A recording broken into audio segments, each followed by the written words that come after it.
Assalamualaikum warahmatullahi wabarakatuh.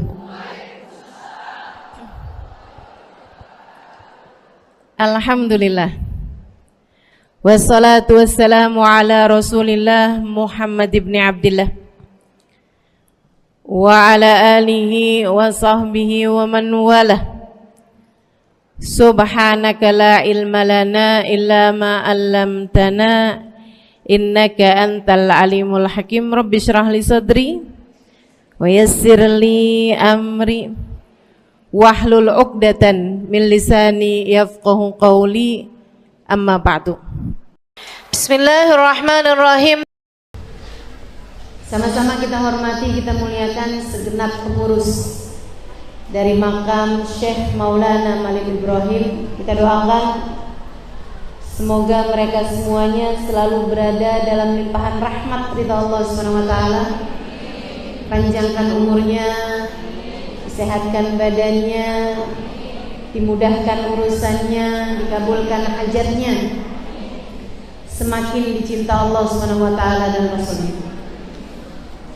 Segenap pimpinan-pimpinan pondok pesantren, segenap pimpinan-pimpinan majelis salim, segenap hubabah, segenap syaraif, semoga semuanya selalu berada dalam keberkahan. Semoga semuanya selalu berada dalam limpahan rahmat ridha Allah Subhanahu wa taala. Dan juga tentu saja semua yang hadir di majelis ini, baik ibu-ibu, kakak-kakak, adik-adik, anak-anak, yang semoga semuanya dirahmati Allah Subhanahu wa taala, disayangi Allah Subhanahu wa taala, disyafaati Rasulullah sallallahu alaihi wasallam, dicintai Rasulullah sallallahu alaihi wa ala alihi wasallam insyaallah. Amin ya rabbal alamin. Dan semoga semua yang hadir di tempat ini Allah sampaikan umur kita berjumpa bulan suci Ramadan dalam keadaan sehat zahir dan batin, dalam keadaan hati yang menyambut Ramadan dengan penuh cinta insyaallah. Amin ya rabbal alamin. Saudara sekalian saya muliakan, tema kita pada siang hari ini menyambut Ramadan penuh cinta. Ya. Orang tuh paling afdol, paling bagus kalau datang ke rumah seseorang itu datang dengan membawa cinta dan dicintai. Saudara sekalian, kita nih tamu tuh ada 3 macam. Kita nih kedatangan orang di rumah kita, kedatangan tamu. Itu ada 3 jenis, teman-teman sekalian. Ada 3 jenis tamu yang datang di rumah kita. Yang pertama, tamu yang dirindukan. Kenapa? Karena kita sebagai sahibul bait mencintai orang tersebut, menyayangi orang tersebut, dan kita mengharap-harapkan kehadirannya. Jadi kalau dia datang disambut. Jenis tamu yang kedua, tamu yang datang untuk sekedar dia punya hajat sama kita sahibul bait. Ya, ada orang datang karena memang ada hajatnya. Entah mau ngutang, entah hajatnya mau undang. Kan begitu? Ada orang datang ke rumah kita, tamu yang datang dengan membawa hajat, mau minta kita mengijabah hajatnya. Kan begitu tuh. Yang terakhir, tamu yang gak disukai sama sahibul bait. Tamu yang kehadirannya tidak diharap-harapkan. Tamu yang kehadirannya tidak dinantikan, bahkan dibenci oleh sahibul bait. Yang seperti ini sangat mungkin untuk dia tidak dibukakan pintu. Yang pertama disambut, dibukain pintu, bahkan dengan dipersiapkan segala sesuatunya. Yang kedua, dibukain pintu, didengerin, dikabulin hajatnya, pulang udah. Yang ketiga, nggak dibukain pintu sebab dia memang tidak diharapkan kehadirannya, bahkan dibenci oleh sahibul bait. Sehingga sekalian, sebentar lagi datang bulan suci Ramadan. Kita adalah orang yang bertamu ke bulan suci Ramadan. Kita adalah orang yang datang kepada bulan suci Ramadan.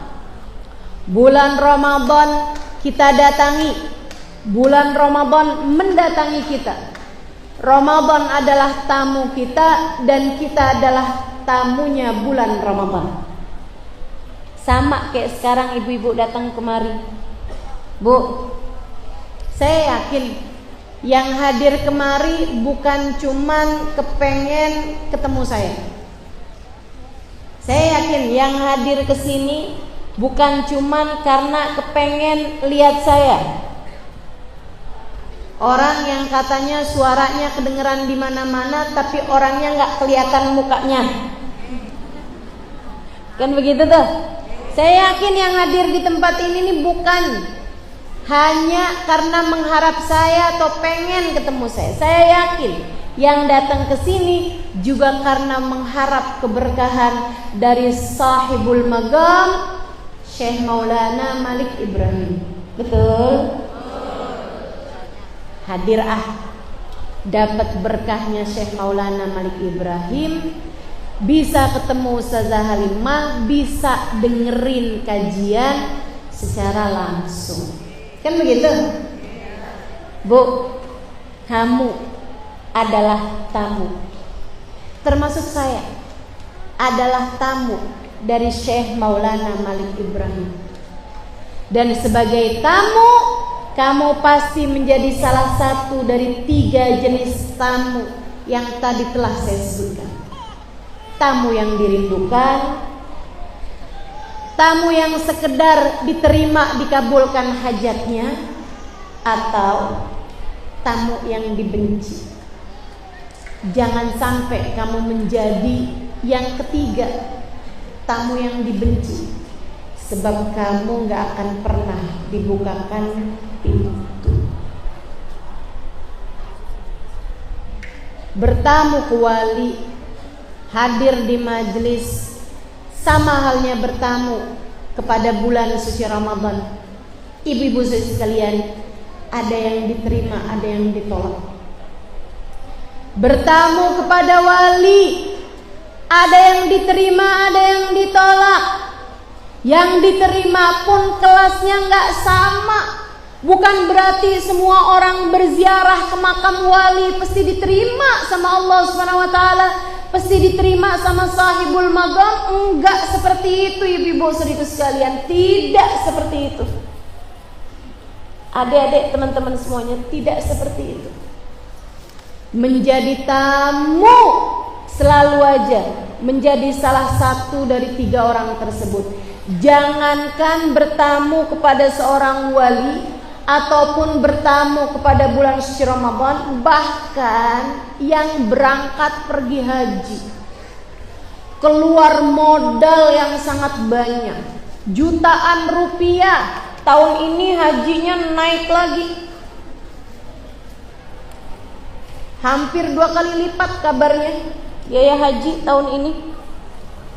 Saudaraku sekalian yang saya muliakan, udah keluarin duit sangat banyak buat pergi haji, daftarnya pun bertahun-tahun, ninggalin keluarga, ninggalin kerjaan. Belum tentu yang haji semua diterima Allah, sebagaimana yang disebutkan oleh Nabi Muhammad dalam salah satu hadisnya.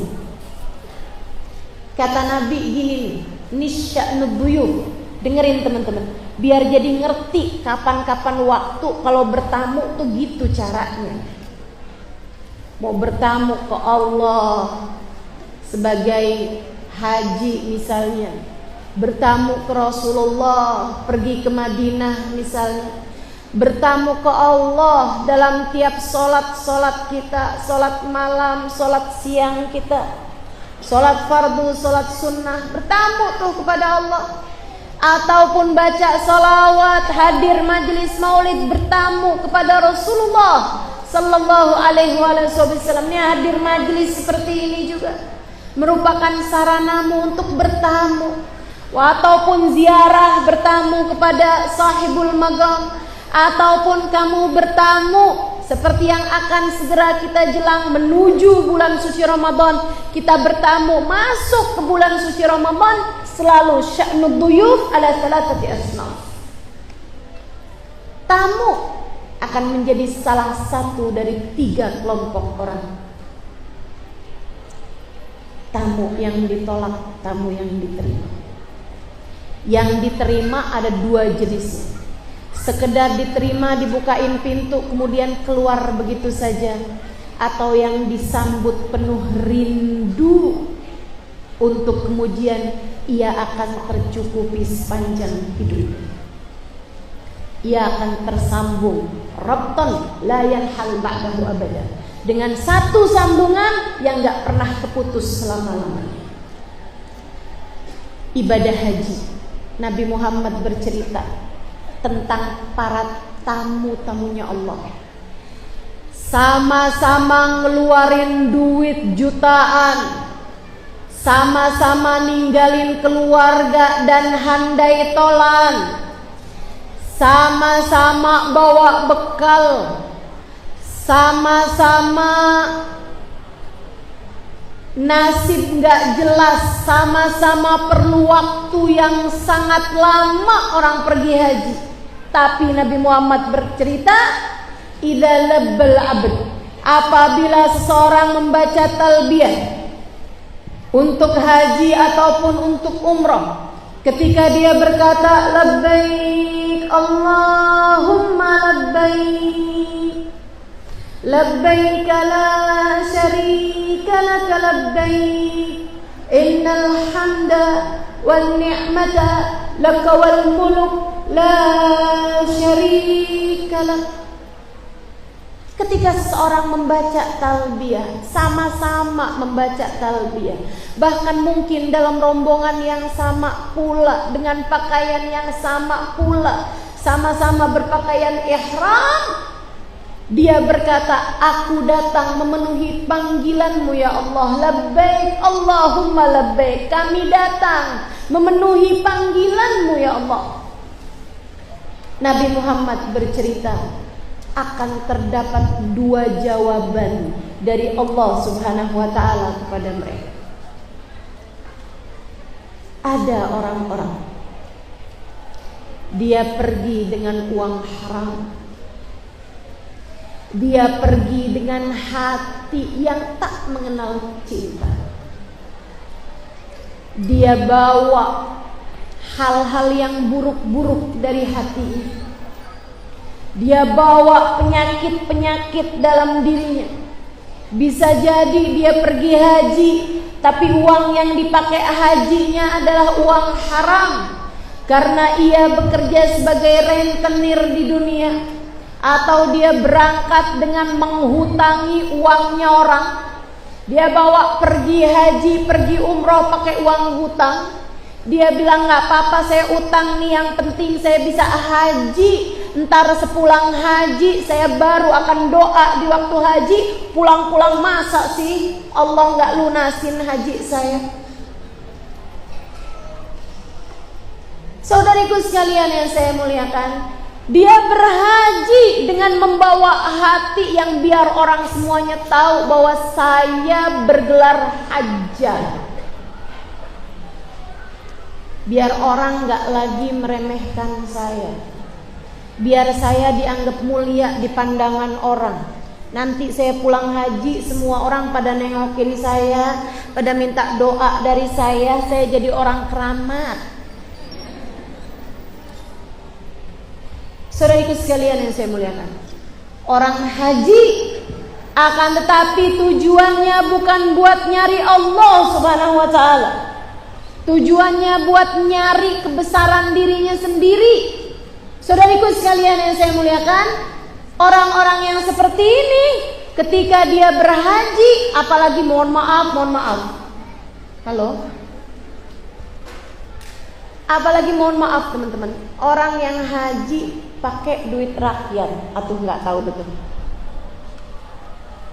pakai uang haram, atau seorang istri haji tanpa ridho suaminya, atau seorang anak pergi haji nih, akan tetapi dengan membawa kemarahan orang tuanya. Dia durhaka selama ini kepada orang tuanya, kemudian dia berangkat pergi haji. Saudara sekalian saya muliakan, saat dia berkata labbaik Allahumma labbaik, labbaik la syarika lak labbaik, aku memenuhi panggilanmu ya Allah, aku datang karenamu ya Allah. Allah kemudian menjawab panggilannya tersebut dengan Allah berkata la labbaik wa la sa'daik, tidaklah kamu datang memenuhi panggilanku.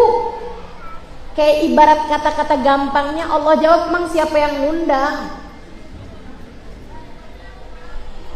Kamu bilang aku datang memenuhi panggilanmu, siapa yang kamu maksud?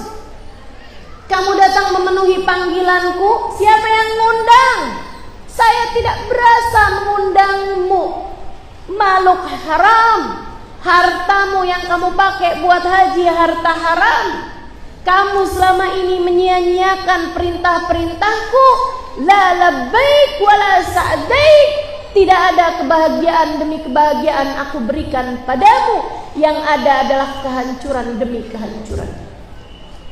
Maka ada orang haji, pulang haji tambah ahli maksiatnya. Orang haji pulang haji tambah terbuka auratnya.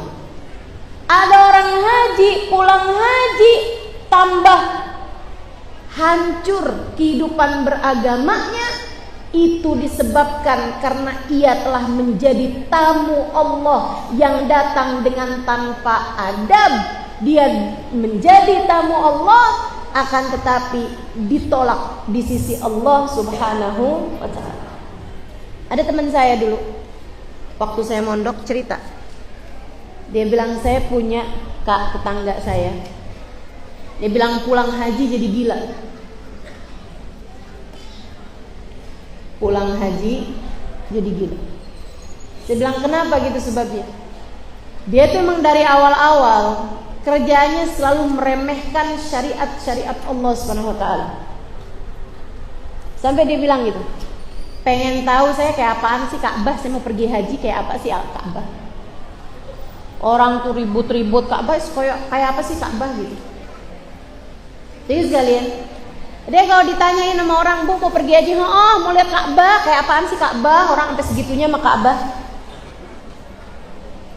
Sampailah dia berangkat pergi haji. Di saat dia lihat Ka'bah, orang kan pada nangis tuh.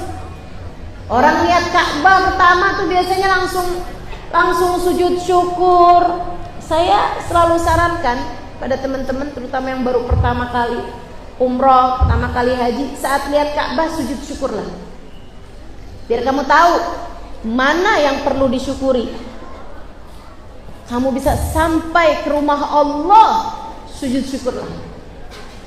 Dia nih ketika ngelihat Ka'bah pertama kali, dia malah bilang kayak begini nih, "Oh, kayak gini doang yang namanya Ka'bah."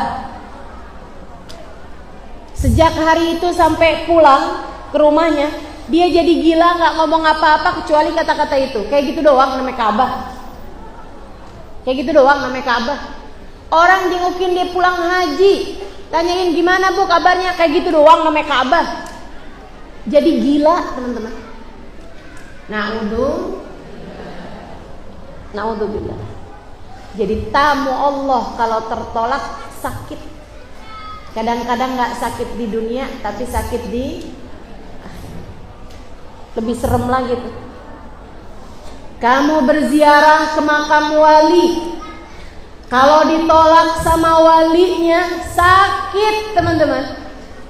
Kamu datang kepada bulan suci Ramadan, kalau Ramadan tidak dapat mengubahmu menjadi lebih baik, kemaksiatan demi kemaksiatan terus saja kamu lakukan selama bulan Ramadan, bisa jadi seperti yang disabdakan Nabi Muhammad dalam hadisnya, kam min shaim laisa min siyamihi illal ju' wal atash. Berapa banyak orang puasa tidak dapat pahala apa-apa dari puasanya selain lapar dan haus belaka.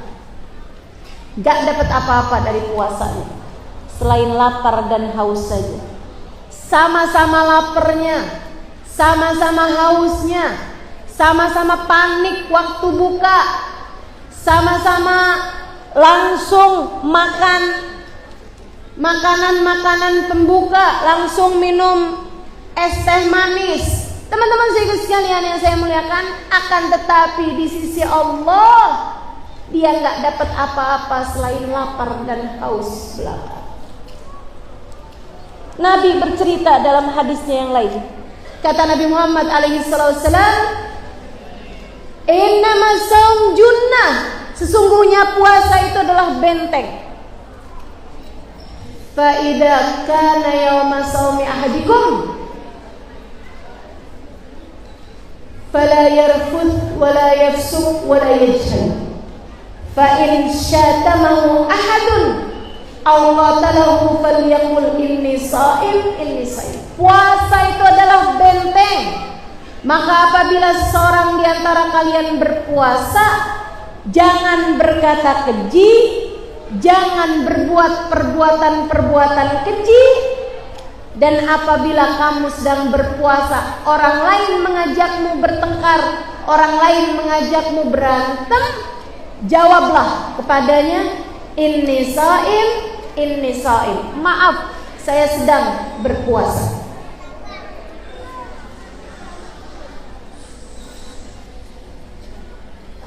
Teman-teman sekalian, dalam hadis yang lain Nabi Muhammad bercerita.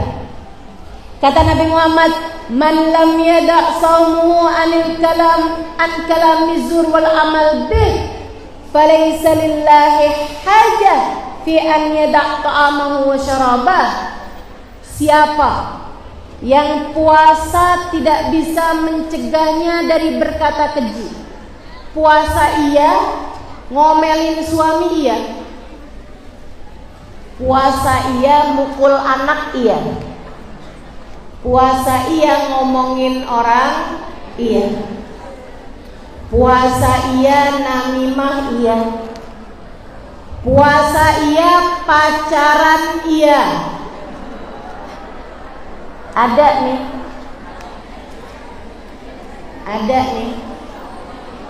Hadir nih di sini nih. Puasa iya juga, pacaran iya juga.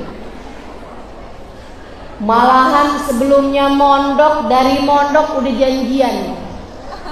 Ntar libur puasaan kita ketemuan ya. Biarkan Ramadan jadi saksi cinta kita.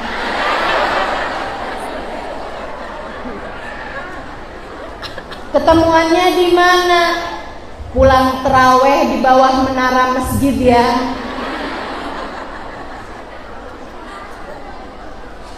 Saudaraku sekalian yang saya muliakan, kata Nabi Muhammad, siapa yang puasa Ramadan tapi puasa tidak mencegahnya dari berkata keji, dari berbuat perbuatan-perbuatan mungkar, falaysa lillahi hajah fi an yada' ta'amahu wa syarabah. Allah nggak perlu sama dia ninggal makan, ninggal minumnya. Bahasa gampangannya, puasanya dilepeh sama Allah Subhanahu wa ta'ala. Puasamu ditolak, ibadahmu tidak dianggap, apa yang kamu lakukan tidak diakui oleh Allah Subhanahu wa ta'ala. Teman-teman, jangan sampai kamu menjadi salah satu. Bu, jangan sampai kamu menjadi salah satunya. Dek, jangan sampai kamu menjadi salah satunya. Kenapa? Jangankan kepada Allah, kamu ditolak sama manusia aja sakit. Kamu ditolak sama suamimu aja sakit. Kamu ditolak sama anakmu, gak diakui, gak dihargai sama anakmu saja sakit. Gimana kalau ditolak sama Allah subhanahu wa ta'ala jalla jalaluhu wa ta'ala azamatuh? Sakit rasanya. Dan kesakitan itu bisa ada yang dirasakan sejak di dunia, banyak yang Allah simpan-simpan untuk merasakan sakit nanti di akhirat. A'udzu billahi minasy syaithanir rajim. Kalla bal rana 'ala qulubihim bima kanu yaksibun. Kalla innahum an rabbihim yawma idzin lamahjubun. Kata Allah sekali-kali tidak. Balrana ala qulubihim, ada karat di hati mereka. Bima kanu yaksibun, disebabkan perbuatan dosa yang telah mereka lakukan di dunia. Ada dosa-dosa yang terus-terusan mereka lakukan di dunia, membuat aku murka sehingga hatinya kotor, bahkan karat memenuhi ruang hatinya. Kalla, sekali-kali tidak. Innahum an rabbihim yawma idzin lamahjubun. Hari itu mereka tertolak di sisi Allah subhanahu wa ta'ala. Hari itu mereka ditolak mentah-mentah oleh Allah. Allah tutupkan pintu dari mereka.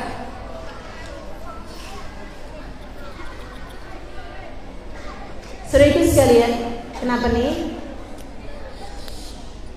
Apakah suara saya tidak terdengar sampai di atas? Mari ibu-ibu, adab di majelis kita jaga.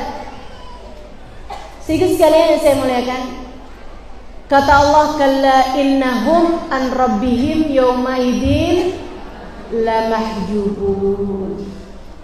Ditutup pintu dari Allah subhanahu wa ta'ala pada hari itu. Allah bilang. Guru saya Sayyidil Habib Umar bin Hafid menerangkan tentang makna ayat ini. Kata beliau, para pelaku-pelaku dosa yang dosanya tidak diampuni Allah subhanahu wa ta'ala, orang-orang yang gak kenal adab kepada Allah, sehingga dia terus-terusan dosa tanpa diampuni Allah subhanahu wa ta'ala. Itu dia. Ramadan masih tetap pacaran, Ramadan masih tetap ngomongin orang, Ramadan masih kata-katanya menyakiti hati orang. Jadi dosa tersebut jadi karat memenuhi ruang hati seseorang. Balasannya dari Allah, yauma idzin lamahjubun, mereka akan terhalang dari Allah subhanahu wa ta'ala, diusir dari rahmatnya Allah subhanahu wa ta'ala pada hari itu. Pada hari apa?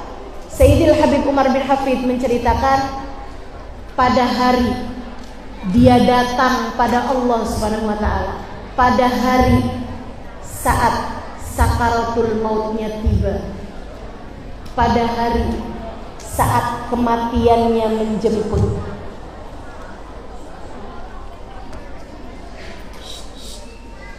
Hari itu dia akan tertolak di sisi Allah subhanahu wa ta'ala. Na'udzu billah.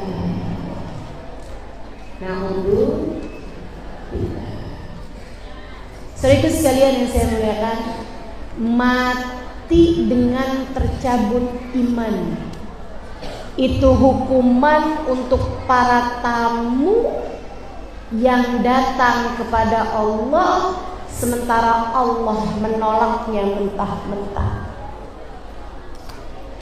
Maka jangan sampai kamu menjadi yang seperti itu. Datang bulan suci Ramadan, kita akan bertamu kepada bulan suci Ramadan. Teman-teman sekalian, jaga adab selama bulan suci Ramadan. Masuklah kepada bulan suci Ramadan, membuatmu layak diterima di sisi Allah. Siapa nih orang-orang yang belum masuk aja udah tertolak? Nabi Muhammad bercerita, arba mahrum min rahmat Ramadan. 4 kelompok orang ini tidak akan dapat rahmatnya Allah di bulan suci Ramadan. Mahma amil ma'amil, mau ngerjain apaan aja, wa insya Allah, walaupun dia puasa di waktu siang, tahajud, tarawih di waktu malam gak tinggal, walaupun dia bersedekah tiap hari ngasih bukaan puasa kepada 1000 orang sekalipun, tiap hari mengerjakan umroh selama bulan Ramadan sekalipun, kalau dia adalah salah satu dari 4 kelompok orang ini, Allah bahkan tak berkenan membukakan pintu rahmatnya pada orang tersebut. Siapa? Para tamu-tamu tertolak dari sejak awal ini.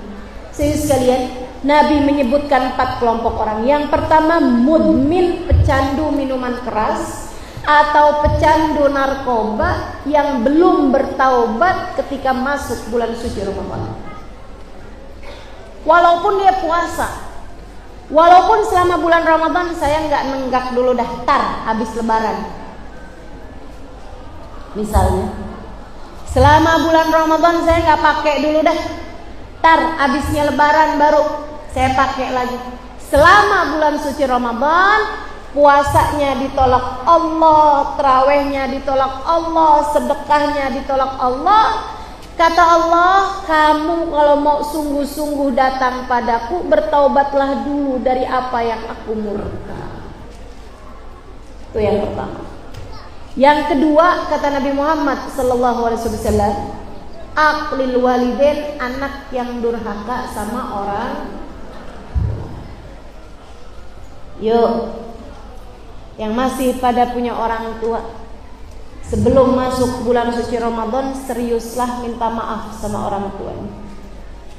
Minta maaf yang serius. Jangan gak serius minta maafnya. Bu, kalau saya ada salah maafin ya. Itu gak serius namanya. Pak, salah-salah saya kalau ada maafin ya Pak. Namanya anak tuh gak usah pakai kalau ada. Anak tuh udah pasti punya salah sama orang tuanya. Sengaja nggak disengaja, ada hati orang tuamu tergores luka atas ucapanmu, atas perlakuanmu, atas kata-katamu, Allah menuliskannya sebagai dosa besar bagi kita. Kata Allah, aku tak akan sudi menerima Ramadanmu, menerima puasamu, menerima tarawihmu, selagi hati orang tuamu masih tergores luka denganmu. Maka minta maaflah. Teman-teman, saya 3 bulan yang lalu kehilangan ibu saya. Umi saya meninggal dunia. Saudara sekalian yang saya muliakan, tahukah kamu apa yang paling saya rindukan ketika beliau sudah tidak ada? Saya rindu untuk mencium tangannya. Saya rindu untuk memijat-mijat kakinya. Saya rindu untuk berada di dekatnya. Sesuatu yang sering saya lakukan ketika beliau masih ada di atas muka bumi. Saudara sekalian yang saya muliakan, jangan sampai kamu menyesal ketika orang tuamu tidak ada dari melakukan hal-hal yang seperti itu. Waktu umi saya ada, saya seneng cium tangannya. Waktu umi saya masih ada, saya seneng pijat-pijat kakinya. Saudara sekalian, Umi saya nggak ada, saya nyesel banget. Andai saya melakukannya lebih sering lagi, andai saya punya lebih banyak waktu untuk bisa bersama dengan umi saya. Sekarang segalanya hanya menjadi penyesalan. Saudara sekalian saya muliakan, segitunya saya yang terbiasa melakukannya, saya nyesel. Kurang sering, kurang banyak. Gimana kalau kamu meninggal dunia, kalau orang tuamu meninggal dunia, sementara kamu belum pernah melakukan hal-hal yang seperti itu? Saudara sekalian saya muliakan, mumpung masih pada punya orang tua, ayo dipakai kesempatannya. Ibu kamu mungkin bukan siapa-siapa, akan tetapi surga Allah untukmu terletak di bawah kakinya. Buat orang lain mungkin dia bukan siapa-siapa, hanya wanita sederhana yang gak ngerti Instagram, hanya wanita sederhana yang ketika dengar Ustazah Halimah ada loh di YouTube, dia bilang sama anaknya, nak beliin mama YouTube dong, nak beliin umi YouTube, umi mau dengerin Ustazah Halimah. Mungkin begitu barangkali. Sehingga sekalian yang saya muliakan, ibumu bukan siapa-siapa bagi orang lain. Ia hanyalah wanita sederhana, akan tapi kamu harus tahu surgamu berada di bawah telapak kaki. Mumpung masih hidup. Nih, bulan Rajab, bulan orang ziarah, bulan orang nyari makam keramat, bulan orang nyari orang keramat buat dimintain doa biar datang masuk bulan suci Ramadan dengan hati yang lebih siap, Allah berkenan menerima. Bagus, tapi teman-teman sekalian, ibumu, ayahmu, orang paling keramat yang ada di atas muka bumi, jangan sia-siakan mereka. Ketika datang seorang anak muda berkata kepada Nabi Muhammad, "Ya Rasulullah, inni urid an ujahid fi sabilillah." Wahai Rasul, saya ingin berjuang di jalan Allah bersamamu. Pengen pergi perang barengan denganmu wahai Rasul. Akan tetapi saya punya ibu sedang sakit, tidak ada yang merawat selain saya. Apa yang harus saya lakukan wahai Rasulullah? Nabi menjawab, "Idzan fa fiha fajahid." Kalau begitu kepada ibumu berjuanglah nak. Berjihadlah dengan cara urusi ibu kamu yang benar. Marhaban bil qaidi adlan, marhaban bis salati ahlan marhaban. Allahu akbar, Allahu akbar, Allahu akbar, Allahu akbar. Doa ketika azan mustajab. Kita berdoa hajat kita masing-masing sambil kita dengarkan dan kita jawab azan.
La ilaha illallah, alhamdulillah rabbil سيدنا محمد وعلى آل سيدنا محمد اللهم رب هذه الدعوة التامة والصلاة القائمة آت سيدنا محمدا الوسيلة والفضيلة والشرف والدرجة العالية الرفيعة وبعث المقام المحمود الذي وعدته إنك لا تخلف الميعاد يا أرحم الراحمين.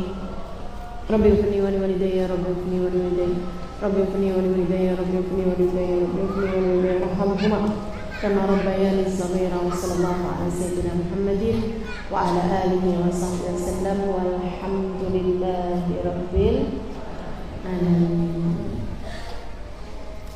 Sebelum masuk bulan suci Ramadan, minta halal, minta ridho sama orang tuanya. Jadi sekalian saya muliakan, yang ketiga katanya Nabi Muhammad yang enggak dapat apa-apa ketika bulan Ramadan, walaupun puasa, walaupun sedekah, walaupun taraweh, walaupun witir 11 rakaat tiap malam, qati'ur rahim, yang memutuskan hubungan dengan kerabat. Ya, dengan kerabat tuh sama saudara, kakak, adik, itu namanya orang yang mutusin rahim.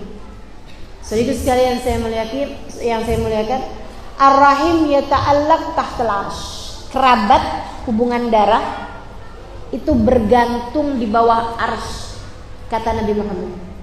Wa yaqul, dan dia berdoa, Allahumma sil man wasalani waqta' man qata'ani.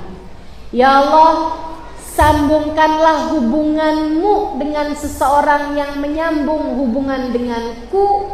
Ya Allah, putuskanlah hubungan seseorang denganmu, orang yang memutuskan hubungan denganku. Kerabatmu, kakakmu, adikmu, abangmu, adikmu, jangan sampai putus hubungan. Ada tuh orang-orang urusan warisan sampai saudaranya dituntut, enggak akuran sama saudara, enggak teguran sama saudara. Itu rahimmu, teman-teman. Itu kerabatmu. Kalau bukan kita yang menyayangi saudara kita, siapa lagi? Jangan sampai putus hubungan sama saudara. Saudara itu enggak ada ceritanya jadi mantan, sama kayak orang tua. Kalau sama suami, kamu masih bisa ceritanya ada jadi mantannya. Itu siapa? Dulunya suami saya, masih bisa. Tapi kalau kakak, adik nggak ada ceritanya. Itu siapa? Dulunya si kakak saya. Nah, sekarang dia udah keluar dari kakak, dari kartu keluarga, nggak ada ceritanya. Itu mantan adik saya, nggak ada ceritanya. Itu siapa? Dulu ibu saya, sekarang udah bukan lagi. Nggak ada ceritanya, teman-teman. Yang namanya ibu, sekali ibu tetap ibu. Kita tidak bisa memilih dari rahim siapa kita keluar di atas muka bumi. Kita nggak bisa memilih ayah kita, kita nggak bisa milih ibu kita. Sama halnya dengan kita nggak bisa milih kakak-kakak kita nggak bisa milih adik-adik kita. Itu adalah karunia yang Allah Subhanahu wa taala berikan kepadamu. Satu-satunya yang bisa kita pilih adalah memilih perlakuan kita kepada mereka. Sayangi saudaramu. Sayangi. Punya kakak tuh disayang. Punya adik tuh disayang. Doakan di waktu malam. Beri perhatian, sayangi teman-teman sekalian. Manjangin umur, berkahin rizki. Tuh, kalau ada di antaramu yang ngadu mulu, ustazah rezeki seret banget sih, coba tuh baikin saudara. Coba baikin saudara. Insya Allah kamu akan lihat betapa Allah Subhanahu wa taala mengaruniakan rizki yang luar biasa ketika kamu berbuat baik kepada saudara-saudara. Ada orang-orang saudara sendiri dimusuhi, kakak adik sendiri gak teguran berapa lama. Kita ini kalau berbuat baik pada saudara bukan karena ngarepin apa-apa, ngarepin Allah Subhanahu wa taala ridho sama kita. Mudah-mudahan Allah ridhoi kita insya Allah. Ya nih, mumpung belum masuk Ramadannya, jangan sampai nyesel kelewatan Ramadan yang kali ini. Dari menjadi tamu Allah Subhanahu wa taala, dari menjadi tamunya Ramadan, siapapun di antaramu yang hubungannya sedang tidak baik dengan saudara-saudarimu, minta maaf. Datang, sambung hubungan. Ustazah, masalahnya dia yang musuhin, gimana nih Ustazah? Datengin sebagai saudara. Kalau datang sama saudara kita tuh jangan sebagai polisi yang apaan tuh namanya kalau polisi?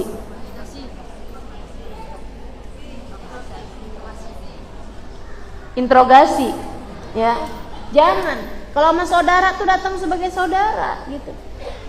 Datang sebagai saudara, berbuat baik pada saudara kita. Insya Allah dengan cara itu puasa kita layak diterima di sisi Allah. Kelompok terakhir, ini yang paling banyak nih. Hati-hati. Banyak Ramadan tertolak karena kamu menjadi kelompok yang 4 ini. Banyak Ramadan bergantung pahalanya antara langit dan bumi. Pahala terawih dari 4-5 terawih yang lalu masih gantung aja. Pahala puasa dari 4-5 tahun yang lalu masih gantung aja sampai sekarang nih. Ada di antara kita. Siapa mereka? Al-musyahin alladzi bainahu wa baina akhihil mu'min syahna. Kata Nabi Muhammad, seseorang yang masih bermusuhan dengan sesama hamba-hamba Allah Subhanahu wa taala. Hatinya masih menyimpan dendam, hatinya masih belum memaafkan kesalahan salah satu dari hamba Allah Subhanahu wa taala. Tuh, pahala puasa Ramadan gantung. Sejak kapan? Sejak kamu tidak memaafkan kesalahan orang tersebut. Maka ibu-ibu sekalian, saya merasa beruntung hari ini bisa menyampaikan ini kepada ibu-ibu. Dan kamu seharusnya juga beruntung dapat hadir di majelis ini dan mendengarkan apa yang saya sampaikan ini. Sebab bisa jadi kalau hatimu masih punya permusuhan sama satu saja dari hamba Allah Subhanahu wa taala, kemudian di majelis ini kamu bisa memaafkan orang tersebut, bisa jadi pahala puasa bertahun-tahun Allah turunkan kepadamu saat ini. Hati-hati sama dendam dan permusuhan dengan salah satu dari hamba Allah Ta'ala. Satu aja. Kalau misalnya kamu gitu ya, bilang gini nih, saya sih maafin siapapun, saya gak punya masalah sama siapapun, saya cuma satu orang itu aja. Kalau doa malam-malam, ya Allah ampuni saya, ampuni semua orang yang pernah ada masalah sama saya, kecuali yang satu itu ya Allah. Itu teman-teman, satu aja dari hamba Allah Subhanahu wa taala yang beriman, kamu bermusuhan dengannya, jadi masalah. Ibadahmu selama ini, setiap kali malaikat mau turunkan rahmat, mau turunkan ijabah doa, mau menurunkan karunia, gantung antara langit dan bumi. Kata Allah, sebagaimana yang diceritakan oleh Nabi Muhammad, ungguru hatta yasallaha, malaikat tungguin, jangan turunin sampai hatinya lega memaafkan, baru turunkan kemudian. Jadi gantung aja udah antara langit dan bumi. Makanya kalau kamu ngerasa hidup kok gini-gini aja ya, dari dulu sampai sekarang tahajud masih berat-berat juga ya, saya kok hidup dari dulu sampai sekarang kayak gini-gini aja ya, kok kayaknya mengerjain taat susah bener, rezeki juga susah gitu. Periksa hatimu. Jangan-jangan ada seseorang yang permusuhan dan dendam kepadanya masih ada di dalam hatimu. Bu, Kak, Dek, saya sarankan padamu sekarang juga sayangi dirimu, maafkan siapapun yang pernah berbuat salah padamu tanpa terkecuali.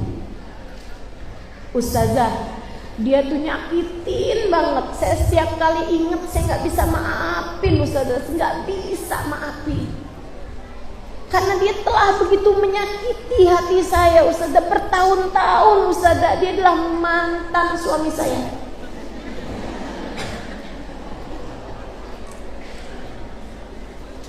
Bu, suami kamu juga mikirnya gitu?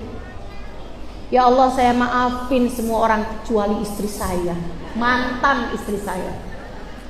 Dia telah begitu menyakiti hati saya.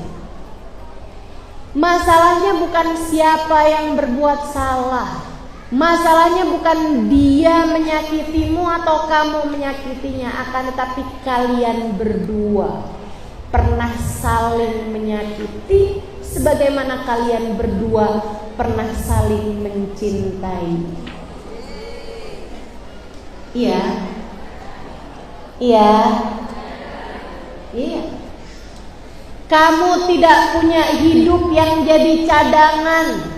Hidup kamu yang di akhirat nanti dibalas sesuai dengan hidup kamu yang di dunia ini. Kalau semua yang kamu lakukan dari kebaikan hanya akan bergantung pahalanya di antara langit dan bumi, tidak pernah Allah turunkan kepadamu, nanti di akhirat kamu berharap kebaikan pahala dari hidup yang mana lagi? Kamu ngarepin dibalas di akhirat dari sholat kamu yang mana? Kalau sholat kamu selama hidup di dunia, pahalanya hanya bergantung antara langit dan bumi karena ketidakmampuanmu memaafkan kesalahan orang tersebut. Makanya saya sarankan padamu, siapapun orangnya, bukan buat dia, tapi buat dirimu sendiri, maafkan teman-teman. Maafkan. Ustazah, kalau kita maafin perlu ngomong gak sama orangnya? Gak usah, hati kamu aja. Ya Allah, saya sudah memaafkannya. Gak harus dibilangin gitu Ustazah pada mantan suami kita. Gak usah, ntar diajak balikan lagi. Gak usah. Bilang aja, saya sudah memaafkan orang tersebut. Dalam hatimu sendiri teman-teman. Bukan buat suamimu, sekali lagi bukan. Enak aja dia udah bikin salah segitu banyaknya, terus saya maafin begitu aja. Nggak ada, ntar saya tuntut di akhirat. Bukan buat dia, buat dirimu. Sayangi amal ibadahmu, sayangi Ramadanmu yang lalu-lalu. Pahalanya hanya bergantung di atasmu, di langit dan bumi, di antara langit dan bumi. Begitu kata Nabi Muhammad. Kamu mau sampai kapan naruh dendam dalam hati, gak bisa maafin orang? Mau berlalu berapa lagi Ramadan sampai hatimu lega memaafkan? Tidakkah kamu takut kamu mati masih membawa kebencian kepadanya, sehingga di dalam kubur nanti kamu kehilangan semua pahala ibadahmu karena tidak ada satupun yang diterima di sisi Allah SWT, hanya karena kamu tidak bisa berlega hati memaafkan kesalahan satu orang? Saudaraku sekalian yang saya muliakan, guru saya Ubah Nur bercerita. Kata Ubah Nur, hati-hati sama kebencian dengan siapapun. Dari hamba Allah yang beriman, hati-hati. Hati-hati sama kebencian dengan siapapun dari hamba Allah yang beriman. Sebab nanti di dalam alam kubur kamu akan ditanya, man ikhwanuk, siapa saudara-saudara kamu? Dan orang yang punya kebencian dengan satu saja dari hamba-hamba Allah Subhanahu wa taala, ketika dia mau berkata al muslimuna ikhwani, orang Islam, orang mukmin adalah saudara-saudara saya, orang yang dia musuhi tersebut akan menjadi pengganjal lisannya, akan menjadi penghalangnya dari menjawab pertanyaan mungkar nakir ia akan berkata, bohong ya Allah, saya muslim, saya mukmin, tapi dia tidak pernah menganggap saya saudaranya. Saya muslim, saya mukmin, akan tetapi dia memusuhi saya. Saya muslim, saya mukmin, akan tetapi dia tidak pernah memaafkan saya. Ya Allah, dia bohong dalam pengakuannya. Kata Baba Nur, jangan sampai kebencianmu kepada satupun dari hamba Allah mencegahmu untuk dianggap muslim di sisi Allah. Saudara sekalian yang saya muliakan, mumpung masih belum masuk bulan suci Ramadan, lihatlah hatimu. Lihat hatimu. Siapa orang yang saat ini kamu masih membencinya? Lihat, siapa yang hatimu masih memusuhinya?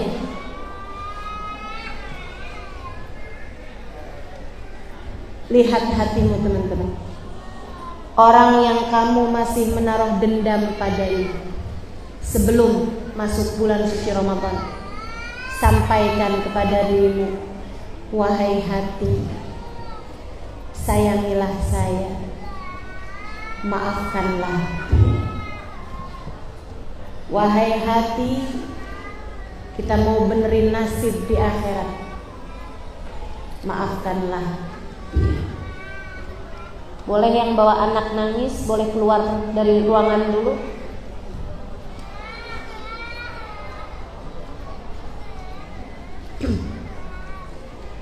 Saudaraku sekalian yang saya muliakan, emang kalau di majelis tuh, kalau diturunin rahmat, itu setan suka hasut. Jadi setan akan berusaha mengganggu konsentrasi orang dengan segala macam cara. Anaknya nggak salah, atau siapapun nggak salah, gitu ya. Akan tetapi yang salah adalah setan. Enak nih ada hadis ini nih, jadi saya gampang nyalahin setan. Cuman repot kalau pas bulan Ramadan. Kata setan, saya nggak ikut-ikut, saya lagi cuti. Masya Allah. Iya, pernah terjadi di majelisnya Habib Ali Habsyi. Lagi husu-husu, lagi orang pada dengerin, tiba-tiba kedengaran suara anak nangis. Orang-orang jadi nggak konsentrasi. Wah, anak ini pada bingung. Karena kita punya telinga nih, emang konsentrasi cuma satu ya. Kalau udah kealihan sama yang lain tuh bubar gitu. Habib Ali tetap lanjutkan kajian. Gak lama kemudian suara kuda teriak. Habib Ali tetap lanjutkan kajian. Habis selesai Habib Ali bilang, itu tadi tuh anak nangis itu digangguin sama setan. Karena setan hasut ngelihat kalian diturunkan rahmatnya Allah. Setan hasut ngelihat hati kalian pengen taubat, pengen bener gitu. Allah turunkan rahmat Allah, setan, waduh jangan sampai nih. Gimana ceritanya biar dia nggak turun rahmat nih? Jangan sampai nih. Waduh, pahala yang kemarin diturunin nih, dia udah mulai memaafkan nih. Jangan sampai nih, gitu. Setan panik. Dia berusaha mengalihkan konsentrasimu dengan segala macam cara, teman-teman. Makanya jangan sampai setan datangnya kepadamu, kamu diajakin ngobrol dah tuh. Jadi kalau di majelis ada yang ngajakin ngobrol, kamu noleh terus kamu bilang, "A'udzubillah."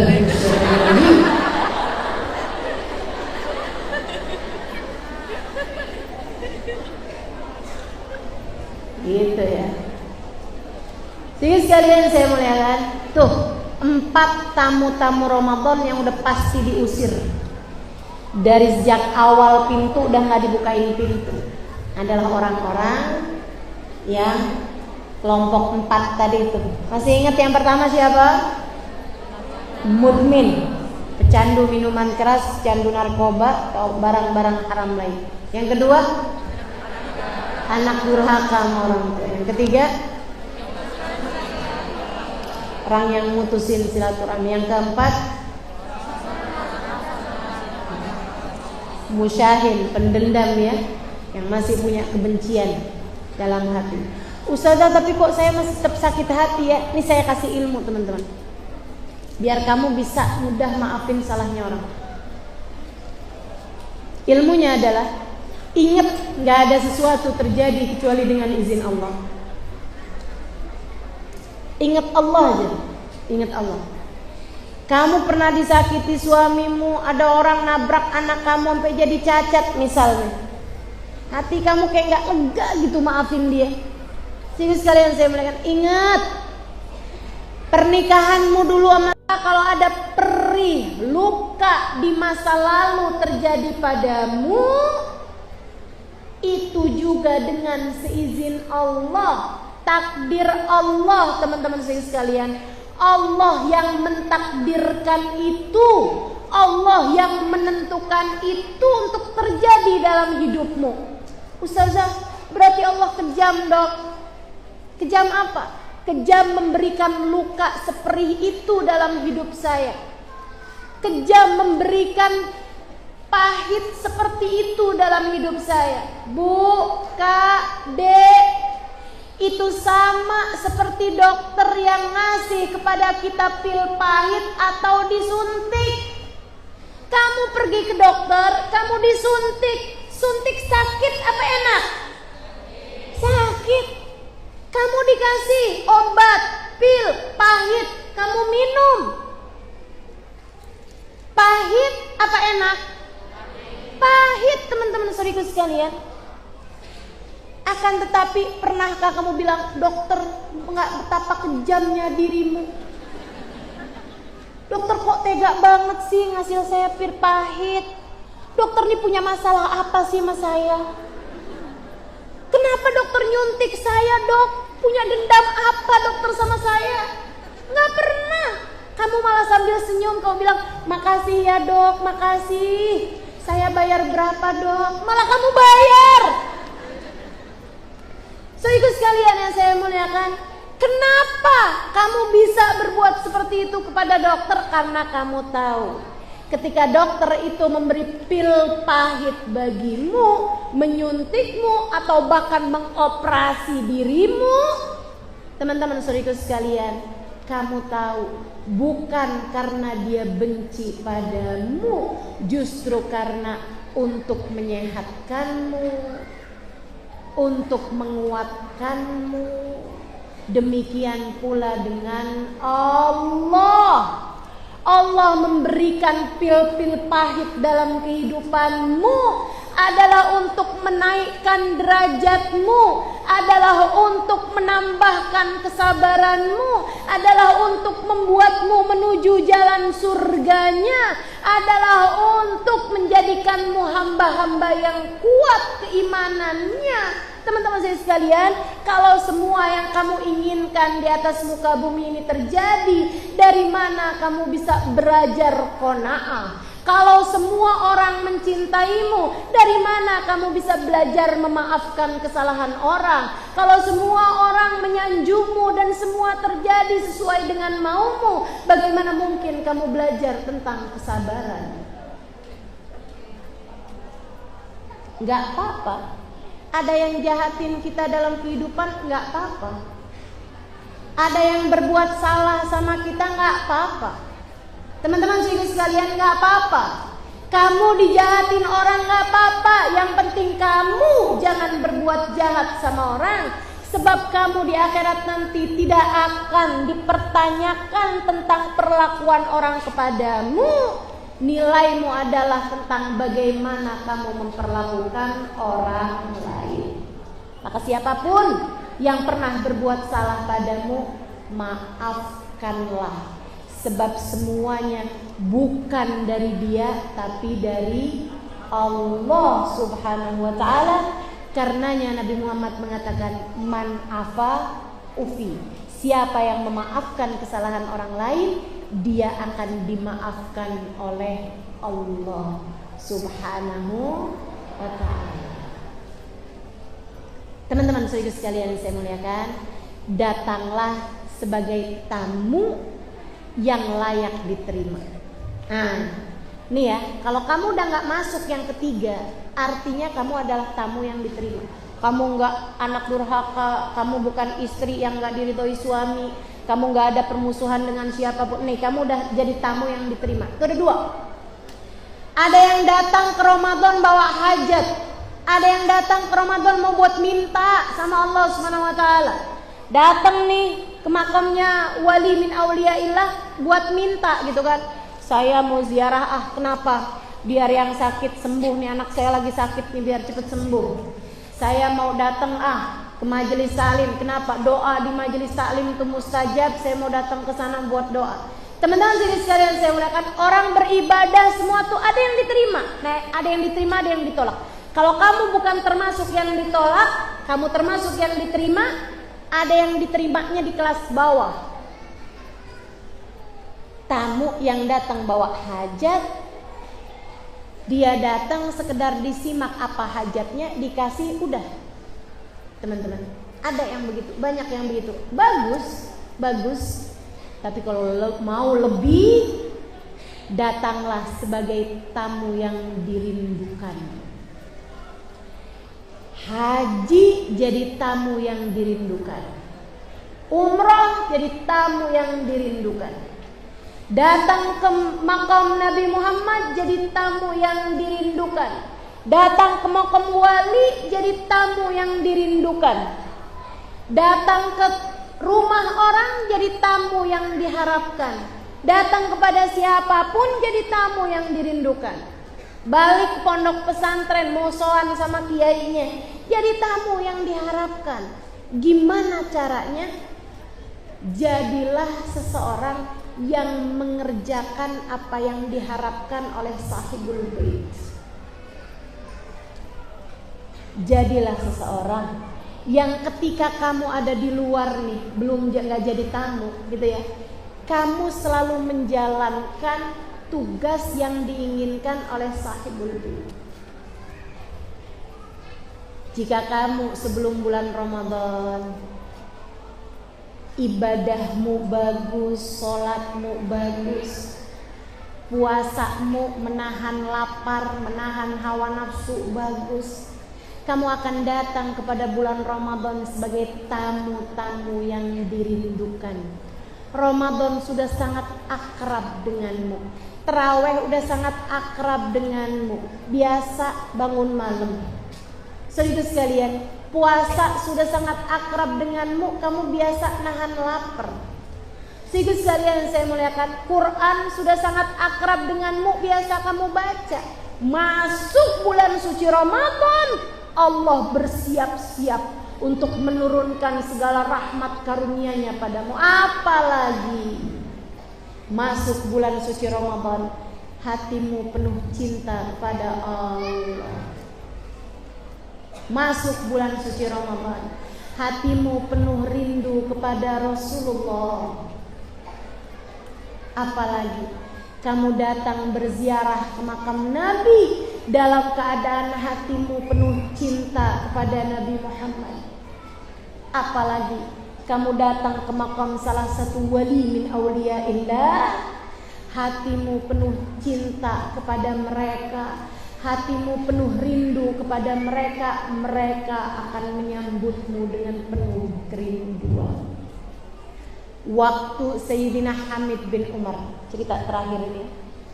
Waktu Sayyidina Hamid bin Umar, seorang wali min auliyaillah. Teman-teman, hatinya khusyuk. Sayyidina Hamid bin Umar, seorang wali min auliyaillah, hatinya penuh khusyuk. Itu Sayyidina Hamid bin Umar, makamnya ada di Zambal sana, itu kuburan Zambal. Itu seorang yang sangat dicinta sama Nabi Muhammad alaihissalam, seorang yang sangat dicinta sama Allah SWT. Beliau pergi haji sama ibunya, sama saudara-saudaranya. Beliau selalu ngajar di Tarim tuh, beliau ngajar, punya majelis ilmu, murid-muridnya banyak hadir, ya seperti kayak gitulah ya. Beliau punya majelis gitu yang banyak dihadiri murid-muridnya di kota Tarim. Serius sekalian, beliau pergi haji nih. Waktu masanya haji itu kan ada tuh orang-orang pas lagi di Mina, itu ada perkumpulan para ulama-ulama. Beliau datang ke sana.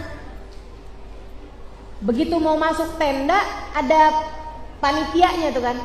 Dia bilang, Ngelihat yang lain-lain, ulama-ulama memang kelihatan dari pakaiannya, dari simahnya ya, kayak pakai rida, pakai imamah, segala macam gitu.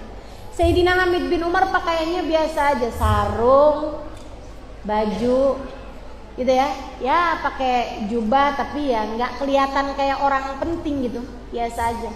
Sama pakai peci gitu aja, nggak pakai imamah besar-besar gitu enggak. Jadi yang lain-lainnya ada tamu dari Mesir, tamu dari mana dimasukin, perkumpulan ulama kan. Ketika Hamid bin Umar masuk, oh tunggu nih, siapa nih? Man antum? Katanya panitianya nih. Kamu sih siapa? Dia bilang anak Hamid bin Umar. Kayak nggak masuk dalam jadwal nih, nggak masuk dalam daftar. Silakan jalan lagi. Maaf, ini perkumpulan para ulama, hanya ulama yang boleh masuk sini. Oh ya udah, mau jalan lagi. Ada satu orang. Dia bilang tunggu. Dipanggil, kamu dari mana? Ulama nih yang manggil. Dia bilang saya dari Hadramut. Kita belum punya nih orang ulama dari Hadramut nih. Boleh masuk, perwakilan Hadramut. Perwakilan dari Hadramut, silakan masuk. Bahkan nggak dianggap sebagai ulama, teman-teman. Udah, di dalam pertemuan tersebut ulama dari Mesir bicara, ulama dari Sudan bicara, ulama dari mana-mana tempat nih bicara nih. Apa udah selesai? Hamid bin Umar nggak dianggap, teman-teman. Sayyidina Hamid bin Umar, Habib Hamid bin Umar nih nggak dianggap. Habis itu kemudian waktunya doa, mereka bilang siapa nih yang doa? Oh ini aja nih berkah nih dari Hadramut nih, berkah. Hadramut ulamanya berkah-berkah, orang-orang Hadramut nih bawa keberkahan dari Tarim nih, lalu biarin dia yang doa. Silahkan doa. Disuruh doa ya doa. Kan abaib kal mayyit, tamu tuh kan kayak mayit ya, disuruh apa? Maksudnya nggak punya ikhtiar gitu. Ya udah diapain aja. Disuruh doa aja. Angkat tangan. Subhanallah. Begitu beliau angkat tangan, teman-teman, ulama ini kan bicara ilmu dhahir, tapi Hamid bin Umar seseorang yang hatinya selalu menjadi tamu Allah dimanapun yang dirindukan oleh Allah. Hatinya selalu tersambung dengan Allah, selalu tersambung dengan Rasulullah. Allah selalu memandangnya dengan pandangan penuh rahmat, dengan pandangan penuh cinta, karena hatinya tak bergeming selalu mengingat Allah Subhanahu wa taala. Hatinya tak pernah lengser-lengser, tak pernah berpindah dari pintu Allah Subhanahu wa taala. Seperti katanya Imamul Haddad, lam azal bil babi waqif farhaman rabbi wukufi. Ya Allah, aku adalah orang yang senantiasa berdiri di pintumu, berharap-harap engkau segera membukakan pintu. Ini Hamid bin Umar, hatinya selalu berdiri di hadapan Allah. Hatinya seperti katanya Imamul Haddad, teman-teman sekalian, al-qalbu idza sajad lam yarfa' ba'dahu abada. Hati itu kalau udah sujud sama Allah nggak akan pernah keangkat lagi sesudahnya. Hatinya Hamid bin Umar seperti itu. Sayyidina Hamid bin Umar, beliau angkat tangannya, sakinah dari Allah segera turun, ketenangan dari Allah segera turun, membuat semua orang tiba-tiba menundukkan kepalanya.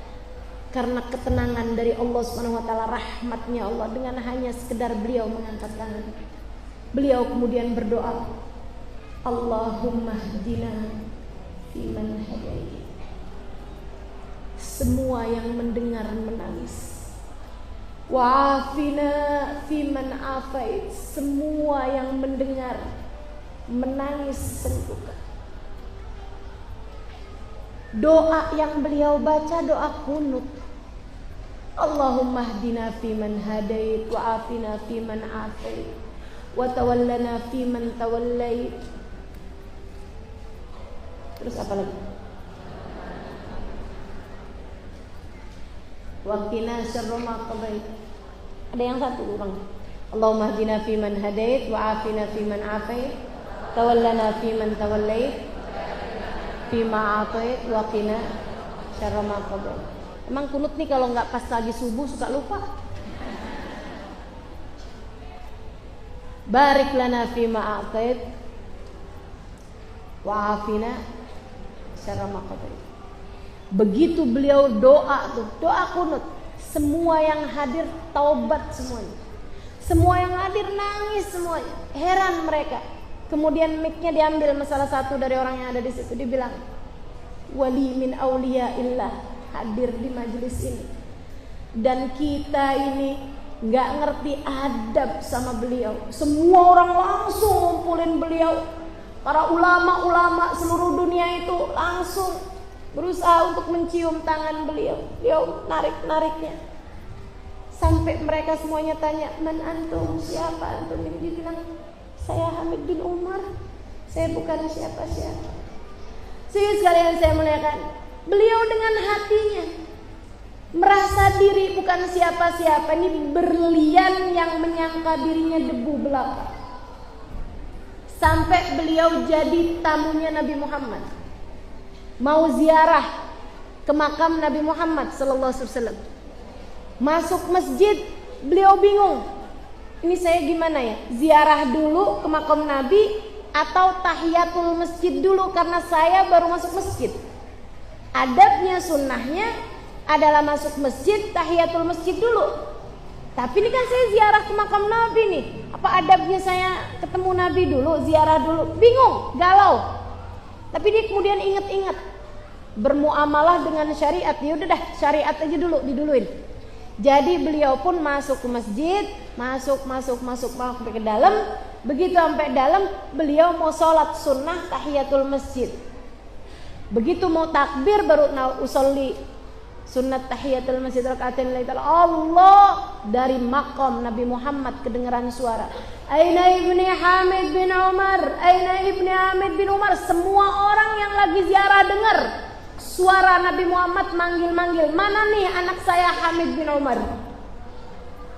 Jadi beliau dari mau takbir nggak jadi takbir karena orang-orang pada nanyain semuanya, Hamid bin Umar dicari Nabi Muhammad, Hamid bin Umar dipanggil Nabi Muhammad. Beliau masih yang baru usolli pada Allah, Hamid bin Umar dipanggil Nabi Muhammad. Beliau batalkan sholatnya, berlari, ana Hamid bin Umar, saya Hamid bin Umar. Beliau berjalan menuju makam Nabi Muhammad. Semua orang kasih beliau jalan sampai ke depan makam Nabi Muhammad SAW. Siapa orang ini yang sampai dicari sama Nabi Muhammad, dipanggil sama Nabi Muhammad, seolah-olah Nabi hendak berkata kepada semua orang yang hadir, dialah yang saya rindukan.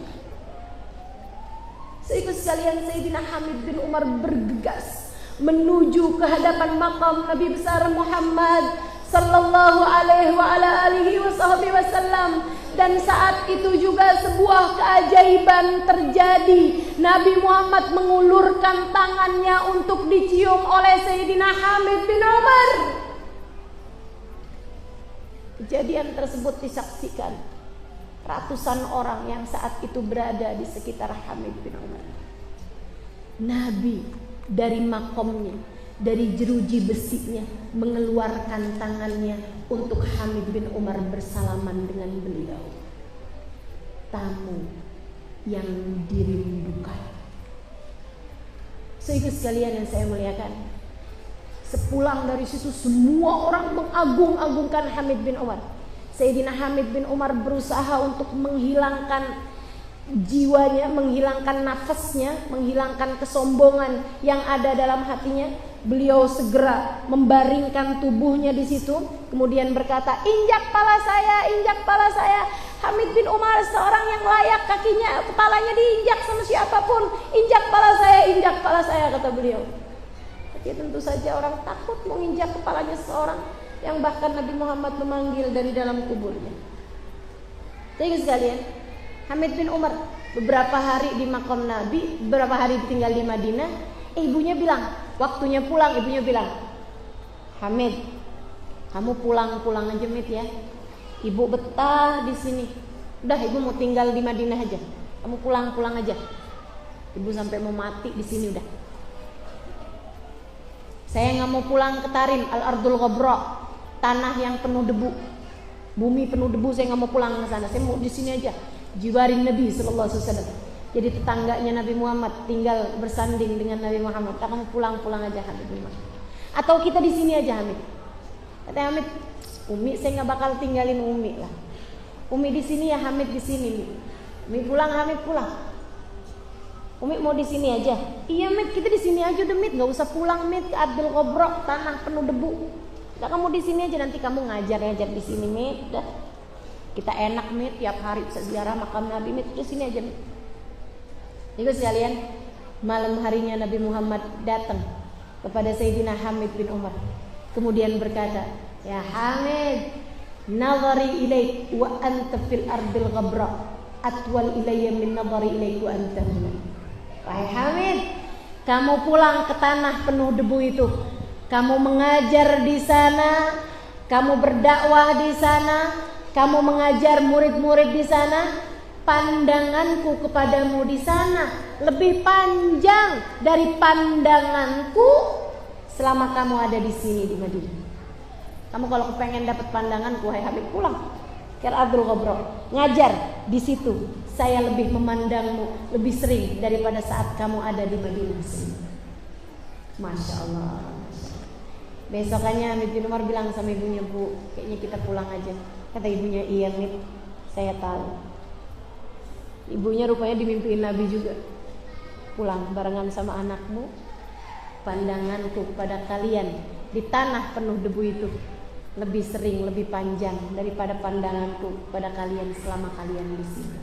Itu para hati-hati penuh cinta, penuh rindu, menjalankan visi misi dari para aulia, dari para nabi, menjalankan tugas dari Allah Subhanahu wa taala. Teman-teman sekalian yang saya muliakan, kalau kamu bisa menjadi hamba Allah yang salehah, maka kamu mengerjakan ibadah apapun, kamu menjadi tamunya Allah yang Allah rindukan.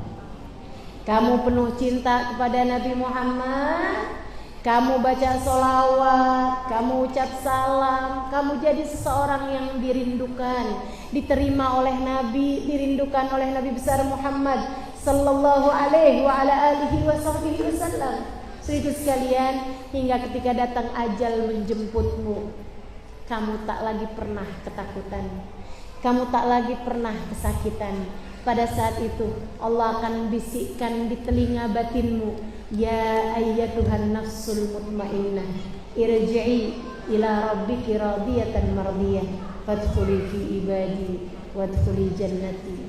Wahai pemilik hati yang tenang, wahai pemilik hati yang aku bertahta di dalamnya, wahai pemilik hati yang senantiasa berzikir mengingatku, saatmu kini telah tiba. Kembalilah kamu kepada Tuhanmu. Aku telah ridho padamu, kamu pun ridho padaku.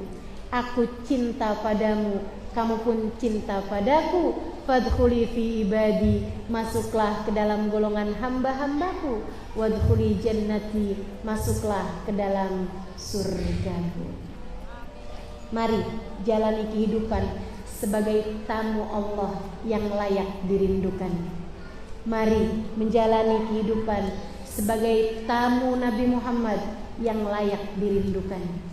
Mari menjalani Ramadan sebagai tamu Allah yang layak dirindukan. Mari berziarah ke makam para wali sebagai tamu yang layak dirindukan.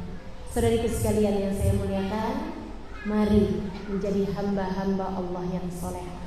Semoga Allah Subhanahu wa taala ampuni segenap dosa kita, tutup segenap aib kita, diterimanya kita di sisinya insyaAllah. Semoga kita dimanapun dan kapanpun kita berada tidak pernah terhalang dari rahmatnya Allah, tidak pernah terhalang dari syafaat Rasulullah, tidak pernah terhalang dari keberkahan wali-walinya Allah. Ala hadhihi niyah wa bikulli niyatin salihah jami'ah syamilah ila hadratin Nabi Muhammad sallallahu alaihi wa ala alihi wa sahbihi wasallam. Al-Fatihah. Assalamualaikum warahmatullahi wabarakatuh.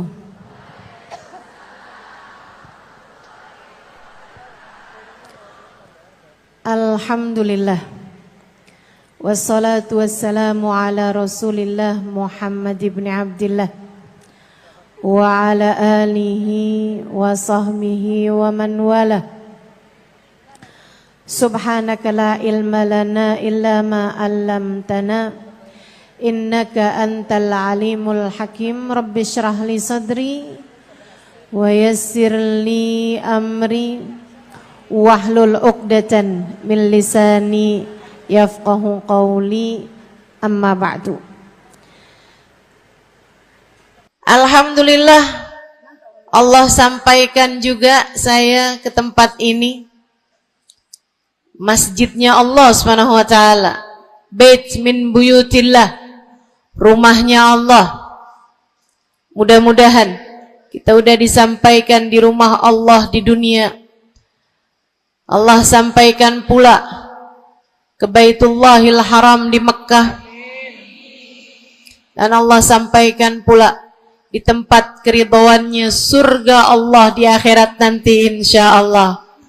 Amin ya rabbal alamin. Rabbi la tukhzini yawma yub'atsun yawma la yanfa' mal wala banun illa man atallaha biqalbin salim.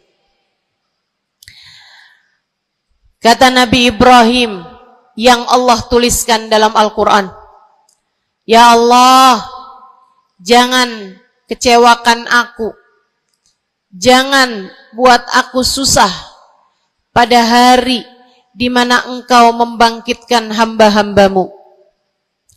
Nanti di akhirat saat manusia dibangkitkan, ya Allah, jangan buat saya susah, jangan buat saya kecewa. Yauma la yanfa' mal wala banun. Hari yang itu loh ya Allah, hari yang tidak bermanfaat orang bawa harta, hari yang tidak bermanfaat orang bawa anak. Yang bermanfaat hanyalah orang yang datang pada Allah biqalbin salim, dengan membawa hati yang selamat. Karenanya siapapun di antaramu yang akan menuju ke akhirat, semua dari kita menuju ke akhirat.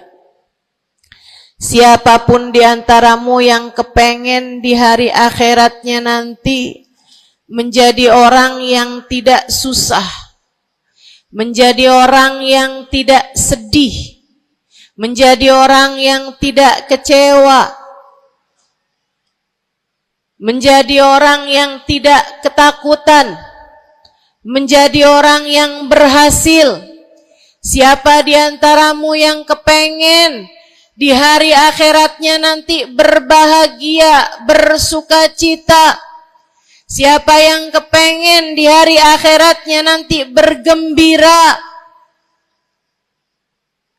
Pastikan saat-saat ini, saat hidupmu di dunia ini, pastikan kamu sedang menuju kepada keselamatan hati. Hatimu selamatkan. Hatimu selamatkan, teman-teman. Hatimu selamatkan.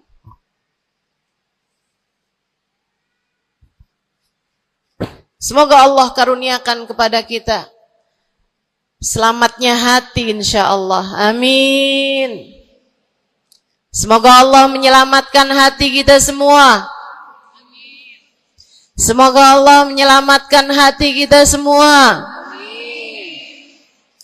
Nabi kita Muhammad menyebutkan dalam salah satu hadisnya, ala inna fil jasadi mudghah, idza salahat salahal jasad kulluh, wa idza fasadat fasadal jasad kullu, ala wahiyal qalbu. Kata Nabi, ketahuilah sungguhnya dalam diri manusia terdapat segumpal darah. Apabila ia bagus, ia selamat, ia bersih, selamatlah seluruh anggota tubuhnya. Apabila ia rusak, ia hancur, ia gelap, ia mati, maka hancur pulalah seluruh anggota tubuhnya. Ala wahiyal qalbu, ketahuilah segumpal darah tersebut bernama hati. Maka